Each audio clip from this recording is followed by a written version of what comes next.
Gen Z generation মানে কি?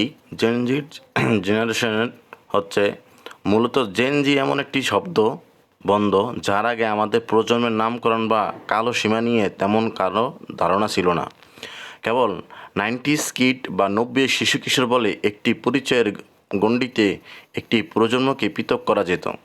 তবে মোটা দাগে এটা নিশ্চিত যে 1997 থেকে 2012 সালের ভেতর যাদের জন্ম তারাই হলো জেন জি বা জেনারেশন জেড।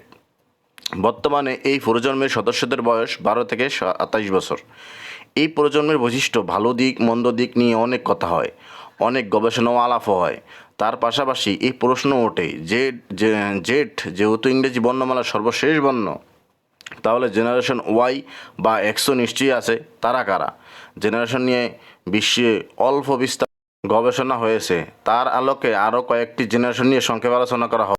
গ্রেটেস্ট জেনারেশন বা মহত্তম প্রজন্ম, এদের প্রজন্মকাল আনুমানিক 1901 থেকে 1927 সাল পর্যন্ত এবং এদের বর্তমান বয়স অবশ্যই 95 বছরের বেশি।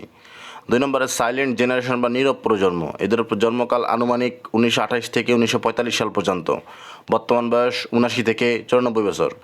বেবি বুমার্স জেনারেশন, এদের জন্মকাল আনুমানিক 1946 থেকে 1964 সাল পর্যন্ত, যাদের বয়স বর্তমানে 60 থেকে 78। জেনারেশন এক্স, এদের জন্মকাল আনুমানিক 1965 থেকে 1980 সাল পর্যন্ত এবং এদের বর্তমান বয়স 44 থেকে 59। জেনারেশন ওয়াই বা মিলেনিয়ালস বা সহস্রাব্দ প্রজন্ম, এদের জন্মকাল আনুমানিক 1981 থেকে 1996 সাল পর্যন্ত এবং এদের বর্তমান বয়স 28 থেকে 43 বছর। এই প্রজন্মেরই যাদের জন্ম আবার 1990 সালের ভেতরে, অর্থাৎ যারা পুরো 90 দশকে তাদের শৈশব কৈশোর পার করেছেন, তাদের বলা হয় 90s কিডস। এদের মা বাবারা বেশিরভাগই বুরমাস ও জেনারেশন এক্সের সদস্য। জেনারেশন জেড বা জেন জি কি? মূলত এই জেনারেশন নিয়ে আমাদের আজকের আলোচনা। এদের জন্মকাল 1997 থেকে 2012 সাল পর্যন্ত এবং এদের বর্তমান বয়স 12 থেকে 27 বছর। এদের মা বাবার মূলত জেনারেশন এক্স ও ওয়াই এর সদস্য, জেনারেশন আলফা। আর জেন জি এর পর যে প্রজন্মটা আসতে যাচ্ছে সেটা হলো জেনারেশন আলফা। এদের জন্মকাল আনুমানিক 2012 থেকে 2024 সাল পর্যন্ত এবং এদের বর্তমান বয়স 0 থেকে 12 বছর। এদের মা বাবার আবার জেনারেশন ওয়াই বা সহস্রাব্দ প্রজন্মের সদস্য। যারা আমার আশা করি জেনারেশন জেড কি বুঝতে পারছেন।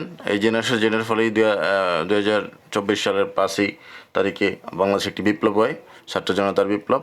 আসসালামু আলাইকুম।